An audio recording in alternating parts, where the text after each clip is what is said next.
여러분 안녕하십니까? 들어서 중국 속까지 알아보는 팅동입니다. 오늘은 한국의 공업화에 대해 논한 아시아 공업 강국인 한국을 유럽에 두면 어떤 수준일까라는 제목의 중국 칼럼 한 편을 소개해드리겠습니다. 해당 칼럼에서 한국은 아시아의 신흥 공업 강국이자 아시아 2위의 선진 경제국이라고 소개하며 다년간의 노력으로 한국은 글로벌 시장에서 경쟁력 있는 브랜드 이미지를 구축했고 스마트폰, 가전, 자동차, 대형 선박, 화장품의 판매량은 세계 각국에서 상당한 점유율을 차지하고 있다고 하였습니다. 한국의 경제 규모를 중국, 일본과 동일선상에서 비교하기에는 무리가 있지만 한국은 이미 공업 체계를 완벽하게 갖추었으며 중화학공업, 자동차, 전자 등 제조 분야에서 경쟁 우위를 확보하고 있다고 소개하며 다음과 같이 질문했습니다. 전통적인 선진 공업 국가들은 대체로 유럽에 위치하고 있는데 그렇다면 아시아 신흥 공업 강국인 한국을 유럽에 둔다면 어느 정도 위치일까?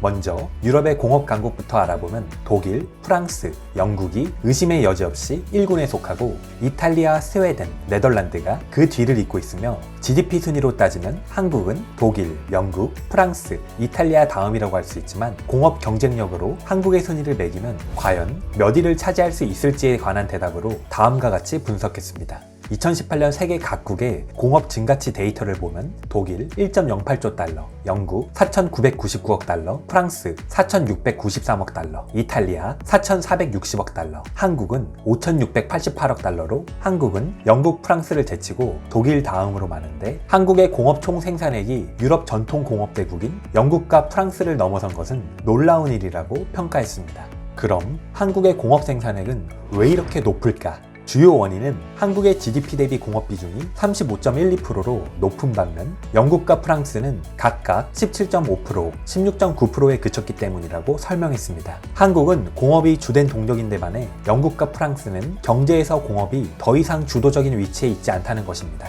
해당 데이터만으로 각국의 공업 전반에 대한 경쟁력을 설명하기 부족하다면 이번엔 기업적인 차원에서 접근해보면 한국은 세계 500대 기업 중 12개의 공업 관련 기업을 보유하고 있는데 자동차 제조 분야에서는 현대와 기아자동차, 현대모비스, 전자 및 반도체 산업은 삼성전자, SK하이닉스, LG전자, 화학 분야에서는 SK그룹, 하나그룹, LG화학 등을 보유하고 있다고 설명했습니다. 유럽 국가 중 영국의 상황을 살펴보면 영국은 세계 500대 기업 중 공업 관련 기업이 5개에 불과하며 그중 메이저 정유업체인 BP와 앵글로 아메리칸, 광산채굴 관련 기업인 리오틴토, 제약산업의 글락소스미스 클라인이 있는데 영국의 항공 관련 기업인 BAE나 항공기 엔진 및 자동차 회사인 롤스로이스가 포함이 안 됐지만 전반적으로 봤을 때 영국의 공업은 예전의 기세를 잃은 지 오래고 자동차 산업 역시 이미 외자 기업의 손에 들어갔다고 전했습니다. 프랑스의 사정이 조금 더 낫다고 볼 수 있다고 평가하며 메이저 정유업체인 토탈사와 자동차 제조업체인 푸조와 르노, 항공 관련 기업인 사프란, 전자전기 분야의 슈나이저 일렉트릭 등이 활약하고 있으며 프랑스는 항공우주와 원자력 분야에 강하고 대부분의 산업을 정부 주도로 정부가 지분을 보유하고 있다고 하였습니다. 따라서 전체적으로 고려해봤을 때 한국은 이미 영국, 프랑스 등 전통 공업 강국들을 제쳤으며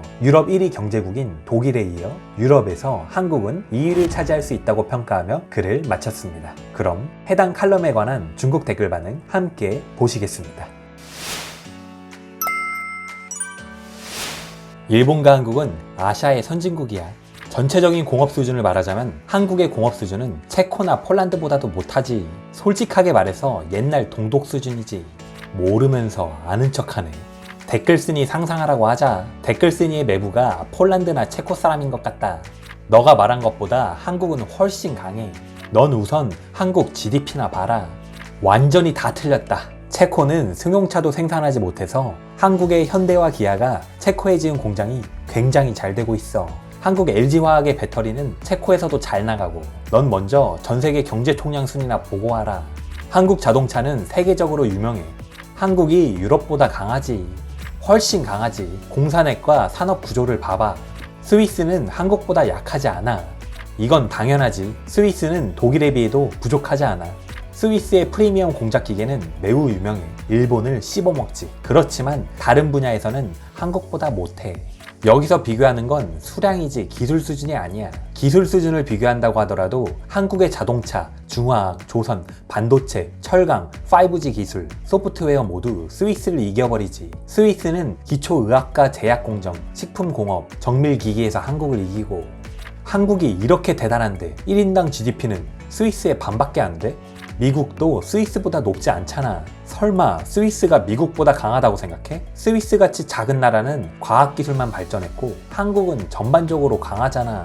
많은 중국인들이 한국을 선진국이라고 인정하고 싶어 하지 않지만 전세계 GDP 12위, 군사력 7위야. 7위. 잘못 본 거 아니고 OECD 가입국이지. 2020년 데이터에서는 한국의 군사력이 6위로 나왔어. 한국이 선진국은 맞지만 공업이 차지하는 비율이 높아. 이게 독일, 프랑스, 영국, 일본과 가장 큰 차이야. 고부가 산업 비중이 상대적으로 좀 낮아. 한국의 인구는 우리나라 절강성과 비슷하지만 한국이 절강성보다 훨씬 강하지. 한국에게 절강성은 단지 알리바바밖에 보여줄 게 없고 다른 방면에서 모두 100점 100패야. 절강성의 지리 자동차도 안 돼? 지리가 한국의 현대 기아랑 비교가 되냐? 한국의 핵심 공업 기술은 유럽보다 크게 뒤처져 있어. 걸핏하면 영국과 프랑스를 넘었다고 말하지 마라. 이 두 나라의 공업화는 아주 오래됐어. 한국이 독일보다는 조금 떨어진다고는 하지만 격차는 크지가 않아. 지금 유럽은 그렇게 대단하지 않아. 서울의 3차 산업은 확실히 강해. 인정. 얕봐서는 안 돼. 한국이야말로 진정으로 서방 국가들이 수백 년 동안 이룬 발전 과정을 40년 만에 끝낸 것이다. 동아시아인들은 똑똑해서 생산력을 자유롭게 하는 게 매우 중요하다고 설명할 수 있어. 한국은 진짜 대단해. 우리나라도 파이팅! 폴란드보다는 강하지만 이탈리아보단 못하지.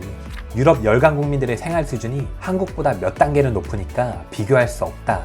선진국은 공업만 비교해서는 안 돼. 경쟁력이 꽤 강해. 너의 이러한 가설은 머리가 어지럽다.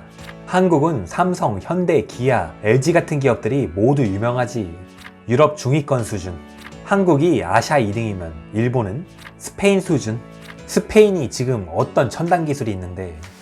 오늘의 팅동TV는 여기까지입니다. 영상 재밌게 보셨으면 구독과 좋아요 그리고 알람 설정까지 해주시면 저에게 큰 힘이 됩니다. 그럼 다음 영상에서 또 인사드리겠습니다. 건강하고 좋은 하루 보내세요. 감사합니다.